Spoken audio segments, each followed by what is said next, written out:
ए भैया, हम फिर छितौनी रेलवे स्टेशन पर आ गइल बानी आ जनते बानी कि छितौनी के बड़ी खबर हम चलवले बानी। लेकिन अब आइल बानी तो कुछ खुश खबरी बा ए रेलवे स्टेशन के कि जौन छितौनी से लेके तमकुही तक इ रेल परियोजना रहल है, कुछ बदलाव भइल बा। आ उ बदलाव के वजह से जौन है संघर्ष समिति के लोग भाई पहला पंक्ति में ये लोगन के चेहरा पर मुस्कान भी बा। तो हम पूछब कि ये संघर्ष समिति के इ जौन संघर्ष रहल है कितना रंग ले आइल है और काहे चेहरा पर इतना मुस्कान बा भाई। एकर मतलब जान तरीका है इ जौन रेलवे के ही जौन बा इ जौन बनी छितौनी से लेके आ तमकुही तक कुछ बजट पास भइल बा। ऐसे आस आ गइल बा कि नाही अब छितौनी में ट्रेन आई और अगवों जाई तो छितौनी के कुछ विकास हुई। तो है देख ली है पूरा टीम लगल बिया और इस अगिला पंक्ति में संघर्ष समिति के लोग बा आ तमाम लोग अभी आइल नहीं बा। तो हम कहनी जी आप बाटे ही नहीं से हम बतिया ली। तो देखिए अध्यक्ष जी बानी, है पहलवान साहब बानी, संरक्षक जी। तो बात तो यही जो हम पूछब कि काहे चेहरा पर इतना मुस्कान बा, का बात है इस संघर्ष समिति का चेहरा पर पहले बड़ा तो मुस्कान लोगों के बा। बहुत बहुत धन्यवाद कि मीडिया बहुत हम लोगों के साथ दिले बिया और संघर्ष के परिणाम अच्छा मिलल बा ए लिए मुस्कान बा। माननीय सांसद जी रेल मंत्री जी के जितना सहयोग रहल बा हमन के संघर्ष समिति के तरफ वो ओकर बहुत बहुत धन्यवाद बा। पहलवान जी, आप तो इस संघर्ष के शुरुआत भइल ओकर पहले से संघर्ष करते छितौनी खरतीन। वैसे यहाँ के लोग सबसे ज़्यादा पहलवान जी के नाम से जानेला। तो का बात है कि इतना चेहरा पर खुशी बा संघर्ष समिति के। अब देखी भुलाइल चीज हमनी के पा गइल बानी जा। जौन चीज भुला गइल रहल ओके हमनी के पौले बानी जा। पौले कैसे बानी जा? यहाँ के संघर्ष समिति, यहाँ के जनता इतना उद्वेग देहलस माननीय सांसद विजय दुबे के कि उ जाके रेल मंत्री के उद्वेग देहने। उद्वेग समझे न भोजपुरी भाषा मतलब खोरल उनके इतना खोर दे दौड़ शुरू कर दे। इतना उद्वेग देहने आज हमनी के 3 बेर मिलने जाए अपन व्यथा कहनी जा कि विपक्ष में हमनी के लाठी से मार के कांग्रेस आ सपा जदयू से आ चाहे जनता दल से ले लेनी जा हर प्रोजेक्ट रेल लाइन के आ अपने सरकार में हमनी के अपन पत्र को दे के नहीं ले। तो रेल मंत्री जी बड़ा हंसनी कहनी कि नहीं आप लोग के काम पूरा हुई। आइए जौन आप दूर सूर इलाका के मोदी जी कहेनी, योगी जी कहेनी, मुख्यमंत्री जी कि वहाँ के विकास होके चाहिए। तो पहला प्राथमिकता बा कि दूर सूर इलाके को हम रेल लाइन से और सड़क से जोड़ेंगे।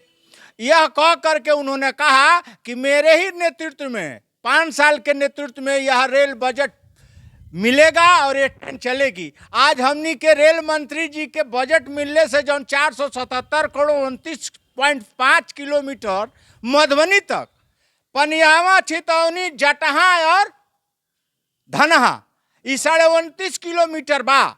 एक रेल मंत्री जी ने 477 करोड़ 60,56,904 रुपया के बजट दे देनी। इलेक्ट्रॉनिक बा, स्टेशन बा, रेल बा, पटरी बा, सिग्नल बा। हमनी के इतना खुशी बा और उससे खुशी तो आपके बा कि हमेशा रहुआ अब तक चैनल पे यहाँ छितौनी में आके स्टेशन पर वर्जन लेनी। हम आपके तो तहे दिल से धन्यवाद देतनी और माननीय सांसद जी के देतनी, माननीय विधायक जी के देतनी और ऐसे ज्यादा धन्यवाद माननीय रेल मंत्री जी के देतनी कि ये पिछड़ा क्षेत्र के विकास के लिए पहला किस्त माननीय रेल मंत्री जी देके यहाँ के जनता में उत्साह पैदा कर देनी। अब पिछड़ा इलाका के अब आगे बढ़ाए खातिर मोदी जी के ऐलान पे माननीय मंत्री जी, रेल मंत्री जी ने दिले बानी।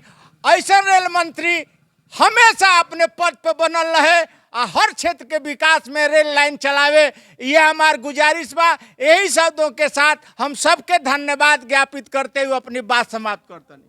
477 करोड़ रुपया मिल गई बा, यही हमारे संघर्ष समिति के चेहरा पर खुशी बा कि अब ट्रेनवा चली जाई। ये फौजी साहब हैं मेराज जी, 477 करोड़ रुपया तो पहला बजट में आ गई बा रेल चलावे खातिर, यही हमारे चेहरा पर खुशी बा जी। का? और सबसे बढ़न बात ये बाटे कि माननीय सांसद कुशीनगर हमारे विजय कुमार दुबे जी ने जो रेल मंत्री जी से मुलाकात करवाया और उन्होंने जो स्पेशल जो है छितौनी को कैटेगरी में रखा कि हम जो है इस छितौनी को स्पेशल ऑफर के तहत में इस रेल परियोजना को हम पूरा करवाएंगे, जिसका जो है आपके सामने 4 अरब 77 करोड़ जो है मिल चुका है, पहले फेज का है। और जिसके कारण पूरे जनता में खुशी है। आप देख सकते हैं जनता पूरी खड़ी हो गई आकर के यहाँ पे कि कब ट्रेन आएगा, कब आएगा। अब वो दिन दूर नहीं है, देर आए लेकिन दुरुस्त आए। किसी ने कहा है कि देर आए लेकिन दुरुस्त आए। अब वो छितौनी का समय आ चुका है। लगभग 25 साल हो गई एजुकवा के वो सीटी बाजत रहे ट्रेन के, एजू ट्रेन आवे लेकिन बंद हो गई। और तब्बे से इस संघर्ष समिति लगातार संघर्ष करता और पहला बजट तो आ गई, यही मारे आज जुटल बाने लोग सब के हम कनी वो खबर बना दी। चूँकि बार बार हम छितौनी के मुद्दा उठावे नहीं, तो जब 477 करोड़ आ जाई तो वो तो काम हमके आपके बतावल कि ना ही अभी ट्रेनवा पर चली या सरकार पैसा भी दे दे रही बिया, मतलब रिलीज कर दिलत। 477 करोड़ तो आ गई। सबसे पहले तो हम आपके धन्यवाद देते नहीं, आपके चैनल के माध्यम से सारी जगह ये चीज़ के प्रचारित की गई। बहुत ही मतलब सड़क से लेके सरकार तक के आप जगौनी और हमारे सांसद जी के तो हमने के जितना बड़ाई कल जा कम बाटे। मतलब जान ली कि हमने के जीवन कृतार्थ हो गए ऐसा विकास पुरुष के।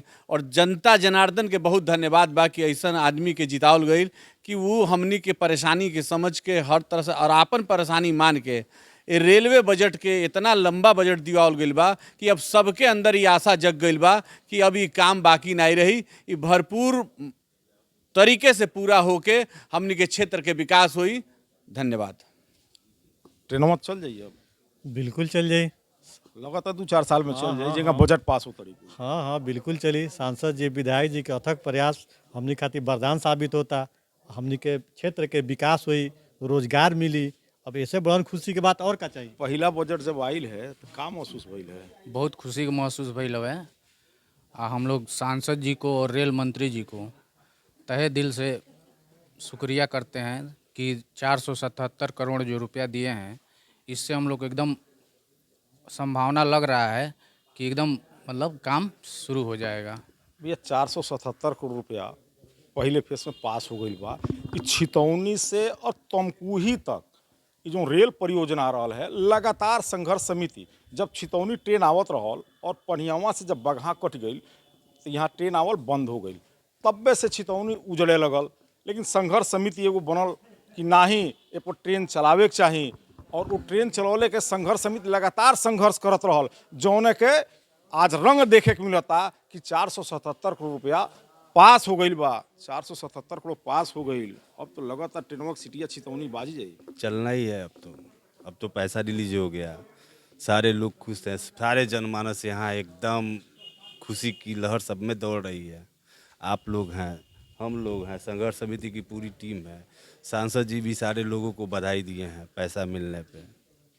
भैया ये लोगों में जो संघर्ष रहल, जो क्षेत्रीय सांसद बने विजय दुबे जी, उनकर बड़ा प्रयास रहल और रेल मंत्री जी भी ये प्रोजेक्ट खातिर दिल खोल देने कि ना ही वो छितौनी से लेकर तमकुही रोड तक जौन बा वो रेल परियोजना के शुरुआत हुई। लेकिन एक चीज़ और बता दी, ये रेल परियोजना शुरू भइले से जब बन के तैयार हो जाई तो सिर्फ रेलवे नहीं, कितना 100 गांव के बाढ़ के बचाव भी हुई। चूँकि बंधा के काम करी, हर साल कई 100 गांव पानी में डूब जाला।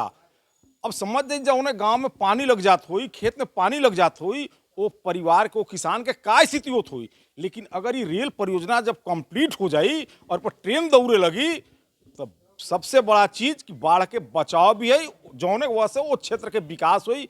किसान जो परेशान माने बाढ़ से वो बच जाइ हैं। ये खबर कैसन लगल कमेंट बॉक्स में जरूर लिखब। अच्छा लगे तो शेयर भी करी।